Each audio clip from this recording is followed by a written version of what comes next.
El siguiente segmento es clasificación F, formativo, educativo cultural. A, apto para todo público.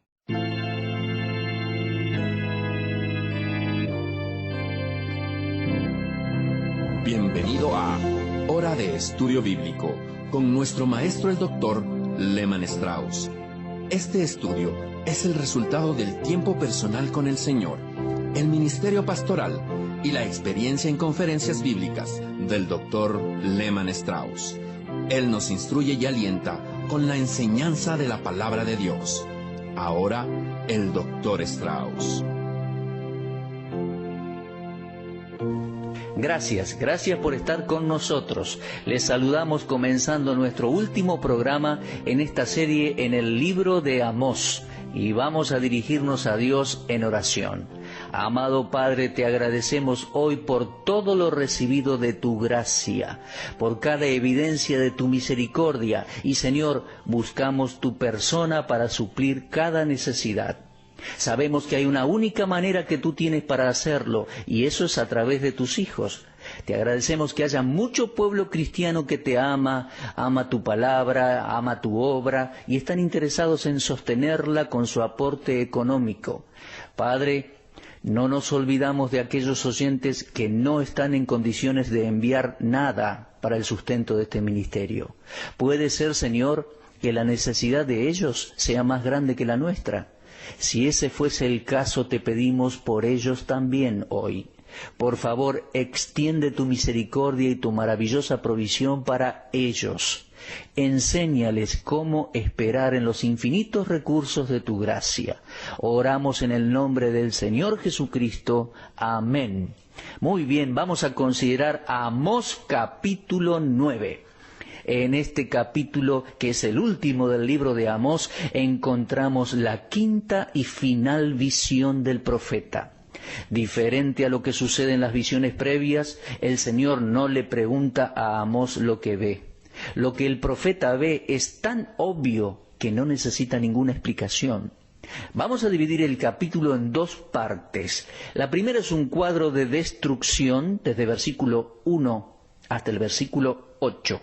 Y la segunda parte es una profecía de final restauración del pueblo.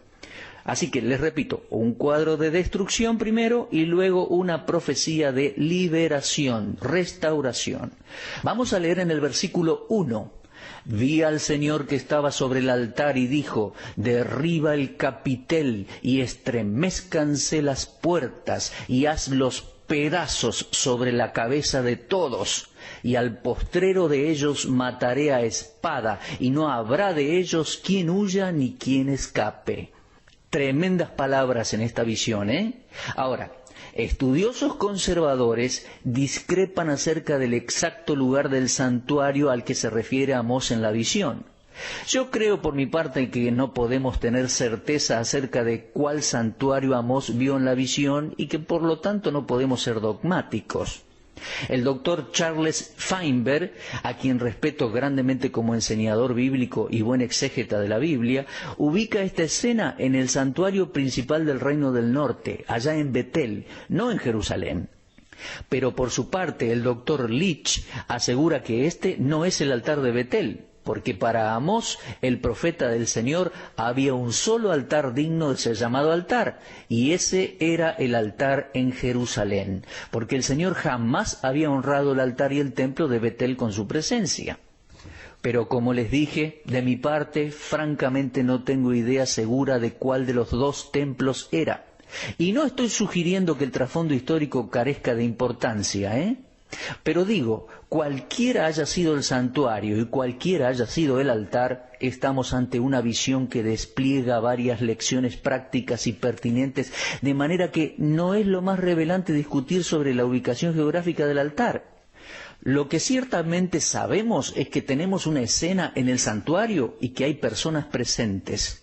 El Señor mismo está presente ante el altar, y mientras la multitud reunida aguarda el inicio de las ceremonias religiosas, un temblor de tierra se hace sentir. Su intensidad se incrementa hasta hacer caer las columnas más altas sobre la gente, y entonces las paredes caen sepultando a las personas bajo las ruinas.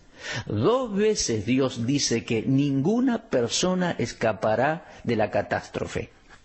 Ahora bien, déjeme leerle por favor en el capítulo 9 de Amós, desde versículos 2 al 4.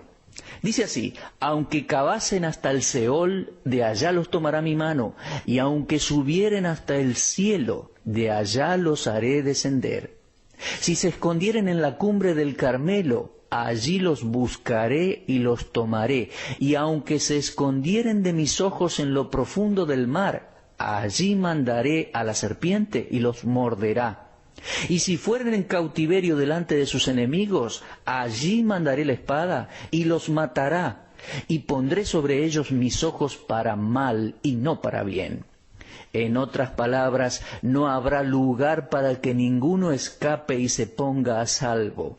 Con tal furia poderosa vendría ese temblor como juicio de Dios, que ni lo más profundo ni lo más alto ofrecerían un lugar de escapatoria o de protección para la gente.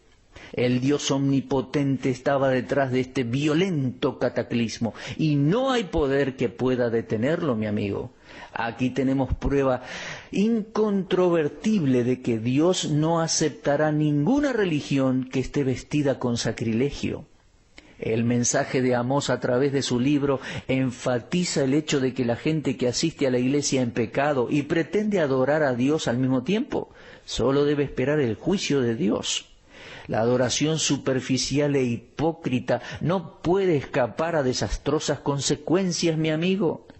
En los términos más fuertes posibles, Dios deja claro que su juicio es irresistible e ineludible. En estos versículos Dios declara su omnipresencia, es decir, que está presente en todo lugar y al mismo tiempo. Pienso que lo podemos ver claramente en los versículos que termino de leer, versículos 2 al 4. Cada hijo de Dios ha aprendido que tratar de esconderse de Dios es absolutamente imposible. Jonás hizo preparativos para un largo viaje para escaparse de la presencia de Dios. Pero el Señor estuvo allí presente para controlar el viento, controlar el mar y el gran pez. ¿Lo recuerdan? Tú ni nadie puede escapar de Dios. Ninguna persona puede esconderse de Dios. Dicho sea de paso, hay un interesante comentario sobre la omnipresencia de Dios en el Salmo 139. Quiero leerles unos versículos en el Salmo 139, donde el salmista escribe por inspiración divina, Vamos a comenzar la lectura en versículo 7. Dice así: ¿a dónde me iré de tu espíritu? ¿Y a dónde huiré de tu presencia? Si subiere a los cielos, allí estás tú. Y si en el Seol hiciere mi estrado, he aquí allí tú estás. Si tomare las alas del alba y habitar en el extremo del mar, aún allí me guiará tu mano y me asirá tu diestra. Si dijere ciertamente las tinieblas me encubrirán, aún la noche resplandecerá alrededor de mí, aún las tinieblas no encubren de ti, y la noche resplandece como el día. Lo mismo te son las tinieblas que la luz.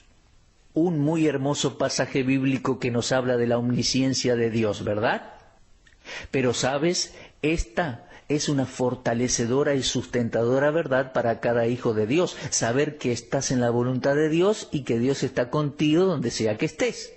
Pero es una verdad espantosamente aterradora para aquellos que tratan de esconderse de Dios. Saben, a menudo yo estoy afuera de casa, lejos de mi querida esposa, y no veo a mis hijos y a mis nietos tan frecuentemente como quisiera. Pero yo encuentro gran confort y consolación en el hecho de que cuando yo estoy lejos de mis seres queridos, Dios está tan cerca de ellos como cerca mío. Esa es la omnipresencia de Dios. Ahora, avancemos a versículos 5 y 6 de este capítulo 9 de Amós. Aquí Dios va a declarar su omnipotencia, y esto significa su poder sin límites. Voy a leer esos 2 versículos para usted. Repito, Amós 9, versículos 5 y 6. El Señor, Jehová de los ejércitos, es el que toca la tierra y se derretirá, y llorarán todos los que en ella moran. y crecerá toda como un río y mermará luego como el río de Egipto. Él edificó en el cielo sus cámaras y ha establecido su expansión sobre la tierra.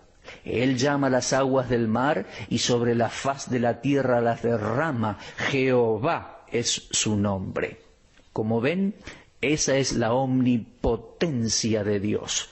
Le digo algo, versículo 5 es casi idéntico al versículo 8 del capítulo 8. Otro detalle, como usted puede observar, Dios es llamado Jehová de los ejércitos y por lo tanto no hay otro capaz de hacer lo que Él dice que va a hacer. Aquel que controla los cielos y la tierra tiene poder sin límites para cumplir sus promesas y para cumplir sus amenazas. En el Salmo 46:6 el salmista dijo: bramaron las naciones, titubearon los reinos, dio Él su voz, se derritió la tierra. El todopoderoso Dios que creó y controla el universo juzgará rectamente cuando sea y sobre quien Él elija hacerlo, Él dijo: he aquí los ojos del Señor Dios están sobre el reino pecaminoso y lo asolaré de la faz de la tierra. Podemos leer eso en Amós capítulo 9 y versículo 8. Ese no es el reino de todos los judíos, porque después dice: mas no destruiré del todo la casa de Jacob.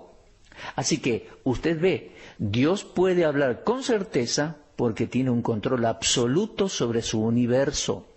Finalmente el libro de Amós cierra con una profecía de liberación que va desde la mitad del versículo 8 hasta el versículo 15, finalizando el libro.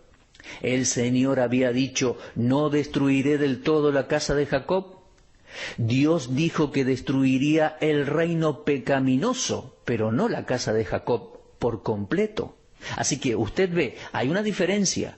El reino pecaminoso llegaría a su fin para nunca levantarse, pero la descendencia de los judíos sobreviviría. Hay una división definitiva en el medio del versículo 8. No la pierda de vista. La primera parte del versículo, le recuerdo, estamos en Amós 9, versículo 8. La primera parte del versículo habla de condenación. La segunda parte del versículo habla de liberación y dice así: he aquí los ojos de Jehová el Señor están contra el reino pecador y yo asolaré la faz de la tierra. Eso es destrucción. Pero continúa diciendo: pero no destruiré del todo la casa de Jacob, dice Jehová. Aquí tenemos la liberación de la casa de Jacob. Y luego en versículos 9 y 10 el Señor usa una figura de dicción con la cual describe tanto la condenación como la liberación. Déjeme leerle esos dos versículos. Amós capítulo 9, versículos 9 y 10. Porque aquí yo mandaré y haré que la casa de Israel sea zarandeada entre las naciones, como se zarandea el grano en una criba, y no cae un granito en la tierra. A espada morirán todos los pecadores de mi pueblo que dicen: no se acercará ni nos alcanzará el mal. Estos versículos 9 y 10 explican toda aparente contradicción que puede surgir en el versículo 8. Creo que el uso que el Señor hace de la metáfora del zarandeo en la criba deja las cosas bien en claro. Es que la criba sirve al doble propósito de eliminar lo malo y preservar lo bueno. Como puede ver, si todo hubiese sido malo, no hubiera habido razón para preservar nada. El zarandeo quitaría las impurezas, pero ni un granito de buen cereal caería en el suelo. El edicto de Dios no es contra todos los israelitas, sino contra los pecadores. A ellos los arrebatará el desastre, mientras que nada malo sucedería a los sobrevivientes. Ellos son pecadores, pero no se ven a sí mismos como tales. Al tiempo en que los israelitas serán zarandeados entre las naciones, lo falso será separado del buen grano. Quiero decirles, al presente el zarandeo continúa y continuará hasta el tiempo llamado aquel día. Por favor, fíjese en su Biblia. Vea en el versículo 11 la expresión en aquel día y márquela por favor en su Biblia. Esas palabras marcan el fin para esa larga noche en la historia de Israel, el cual llegará con la restauración de la dinastía del rey David, bajo el reinado del Mesías, el Señor Jesucristo. Dios lo llama la casa de David, el reino de David, y aunque con el paso del tiempo parecía que se extinguía la casa de David, no obstante, Dios había prometido a David por boca de su profeta Natán que su trono y su reino serían establecidos para siempre. Eso lo leemos al principio allá en el segundo libro de Samuel, capítulo 7, versículos 12 al 17. Ahora bien, déjeme explicarle algo. Amós no hizo mención específica de ninguna persona que ocuparía el trono cuando el linaje de David fuese restaurado.